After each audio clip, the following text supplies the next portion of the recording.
전쟁에서 이기기 위해 국가의 모든 것을 갈아 넣어버리는 한타, 총력전을 아시나요?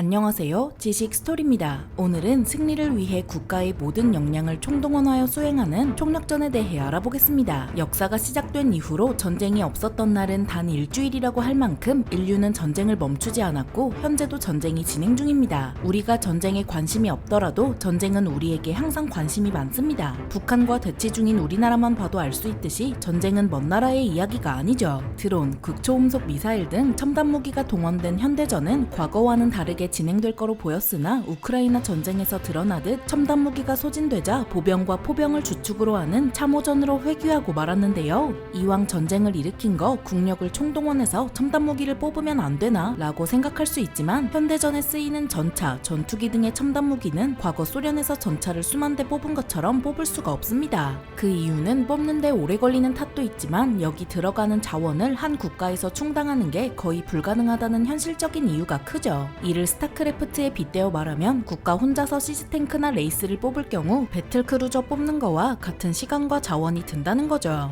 당장 우리나라도 철이나 석탄은 어떻게 자급할 수 있어도 첨단 무기의 필수인 히토류나 군장비를 굴리는데 필수인 석유는 어떻게 할 도리가 없습니다. 지금 전쟁을 한창 벌이고 있는 러시아도 예외가 될 수는 없는데요. 쿠데타를 일으킨 예브게니 프리고진은 우리는 그야말로 러시아를 이룰 수 있는 상황에 있다 라며 수십만 명의 사상자가 날 매우 힘든 전쟁을 준비할 필요가 있다. 계엄령을 내려야만 한다. 라고 말한 적이 있습니다. 여기서 말하는 수십만 명의 사상자가 날 매우 힘든 전쟁은 러시아 전 국민을 동원한 총력전을 의미하는데요. 프리고진은 오직 전쟁을 위한 일만 해야 한다. 몇 년간 북한의 모습대로 살아야 한다. 우리가 이긴다면 뭐든 지을 수 있다. 라며 총력전을 주장하고는 했죠. 전쟁론이란 책에서 처음 등장한 총력전은 문자 그대로 국가가 전쟁 목표, 즉 승리를 위해 국가의 모든 역량을 총동원하여 수행하는 전쟁입니다. 6.25 전쟁 때도 국가가 온 힘을 다해 총력전을 수행했었는데요. 그 당시보다 훨씬 더 많은 병력과 화력이 집중되어 있는 지금의 한반도에서 또다시 전쟁이 난다면 우리가 원하든 원치 않든 전쟁은 다시 총력전으로 흘러가겠죠. 이렇게 모든 것을 부수고 지면 국가가 그대로 멸망할 수도 있는 운명을 건 총력전은 어디서 처음 벌어졌을까요? 총력전은 아니지만 총력전의 양상을 보인 첫 전쟁은 미국의 남북전쟁에서 나타났는데요. 18세기 영국에서 시작된 산업혁명으로 대량의 무기와 탄약 생산이 가능하게 되었으며 철도의 발달로 짧은 시간에 대량의 병력과 물자의 이동이 가능해졌죠.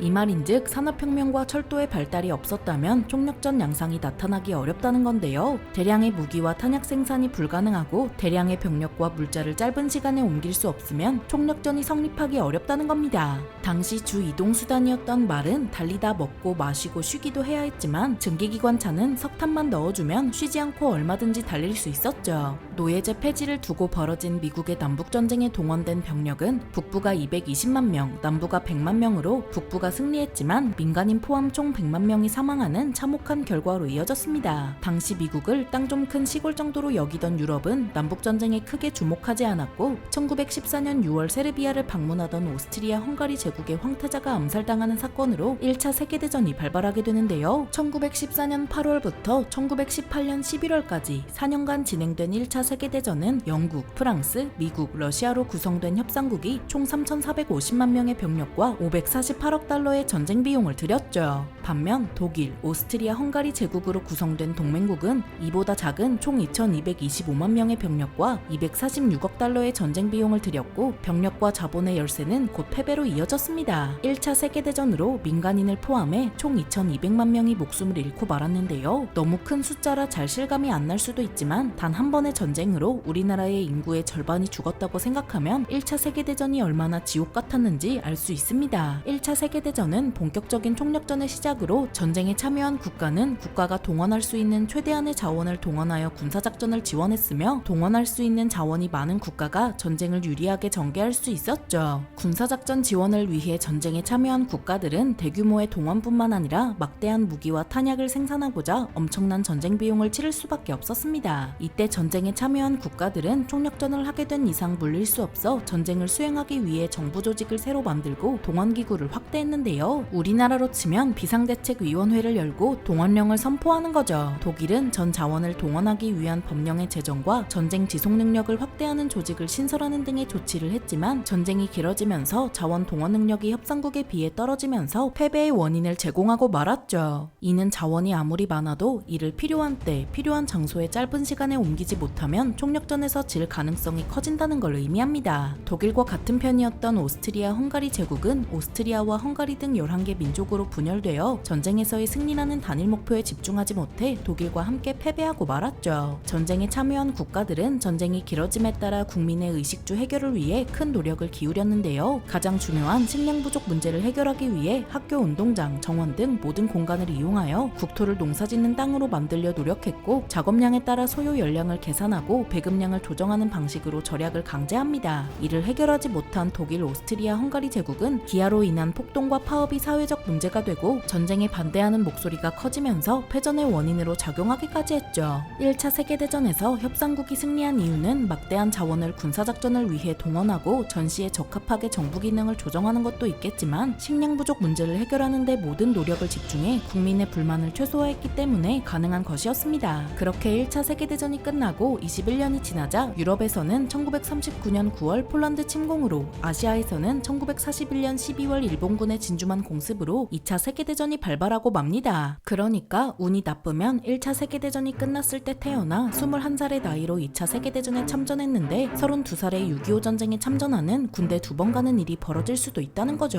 6년간 계속된 2차 세계대전에서 영국, 프랑스, 소련, 미국으로 구성된 연합국이 3,492만 명의 병력과 5,419억 달러의 비용을 독일, 이탈리아, 일본으로 구성된 추축국이 2,004만 명의 병력과 2,745억 달러의 비용을 썼는데요. 사람과 돈을 더 갈아 넣은 연합국이 승리했지만 민간인 포함 총 5,600만 명이 사망하는 전례 없이 참혹한 결과로 이어졌습니다. 단 한 번의 전쟁으로 우리나라 인구가 전부 죽었다고 생각하면 1차 세계대전이 애들 장난으로 보일 정도로 지옥 같다는 걸 알 수 있죠. 1차 세계대전과 비교했을 때 전쟁 비용만 10배로 불어난 2차 세계대전은 항공모함, 폭격기, 원자폭탄 등의 신무기가 등장한 총력전의 정점이라 봐도 무방한데요. 그러면 여기서 패배했던 국가들은 과연 총력전에 어떠한 노력을 기울였을까요? 2차 세계대전에서 패배한 독일의 경우 제국방위내각위원회, 총력전 본부 등을 설치했는데요. 이를 통해 군사적으로나 경제적으로나 총력전을 위한 노력을 원기옥처럼 모았지만 히틀러의 망상과 비밀경찰의 횡포로 총력전 집중에 실패하고 맙니다. 독일은 히틀러 때문에 흥하고 히틀러 때문에 망하는 롤러코스터를 겪은 거나 다름없었죠. 거기에 전쟁이 길어지면서 식량이 심각하게 부족해지자 독일은 프랑스, 우크라이나 등지에서 식량을 대량으로 수탈해 어떻게든 버티려 해봅니다. 독일과 같은 편이었던 일본은 전쟁 지원기구와 대본영 등을 설치하고 국가총동원법 등을 제정했는데요. 하지만 군부가 지나치게 자기 권한 밖의 일에 관여하면서 정부가 통제력을 상실했고 독일과 마찬가지로 식량이 심각하게 부족해지자 조선과 중국 등으로부터 식량을 강제로 공출한 바 있습니다. 독일과 일본의 공통점은 개인이나 집단이 지나치게 큰 권리를 행사했고 그 결과 정부가 제 기능을 하지 못해 이념과 상관없이 총력전에서 패배하고 만 것이죠. 반면 연합군은 1차 세계대전과 크게 다를 바 없었지만 영국이 미국을 끌어들이기 위해 총력 외교를 전개하여 성공했고 미국의 무기 대여법으로 진정한 쇼미더머니를 보여줬는데요. 독일이나 일본과 달리 연합국은 총력전 수행에 방해되는 반국가적 혹은 반군사적 범죄를 줄이고 식량과 생필품의 강력한 배급제 시행과 더불어 생산량을 늘리기 위해 다양한 노력을 전개했습니다. 이런 식으로 국민 생활을 안정시킨 덕에 연합국은 장기간의 전쟁에서 승리할 수 있었던 거죠. 2차 세계대전에서 우리가 눈여겨볼 나라는 연합국도 추축국도 아닌 바로 스위스입니다. 중립국으로 유명한 스위스는 1940년부터 1945년 5월까지 독일군의 침공을 억제할 수 있었는데요. 그 이유는 민병군을 동원한 전쟁 준비 태세와 장기전에 대비한 알프스의 요새와 경제 분야의 조치, 반역자 처형과 같은 강력한 법질서 유지 등 다방면에 걸친 조치가 있었기 때문입니다. 전투는 군인이 하지만 전쟁은 국민이 한다라는 말은 총력전을 대표하기에 적절한 말로 양차 세계대전의 연합국이나 이스라엘 등 전쟁에서 승리한 국가를 보면 군사력이 강하다고 승리가 보장된 것은 아니었으며 정부와 국민의 노력이 통합됐을 때 비로소 승리할 수 있었습니다. 전쟁 기간 중 모든 나라는 예외 없이 군사작전 지원을 위해 노력했는데요. 정부는 그 기능을 유지하기 위해 기구를 확장하고 결정적으로 이런 정부의 국민이 협조했기에 초기의 열세였을지라도 총력전에서 승리한 거였죠. 이번 편에서는 총력전의 개념과 전쟁사를 통한 사례를 알아볼 알아봤고, 다음 편에서는 6.25 전쟁의 사례를 시작으로 우리나라에서 총력전이 벌어지면 어떻게 될지 알아보도록 하겠습니다. 영상이 유익하셨다면 구독과 좋아요 부탁드립니다. 감사합니다. 지식스토리였습니다.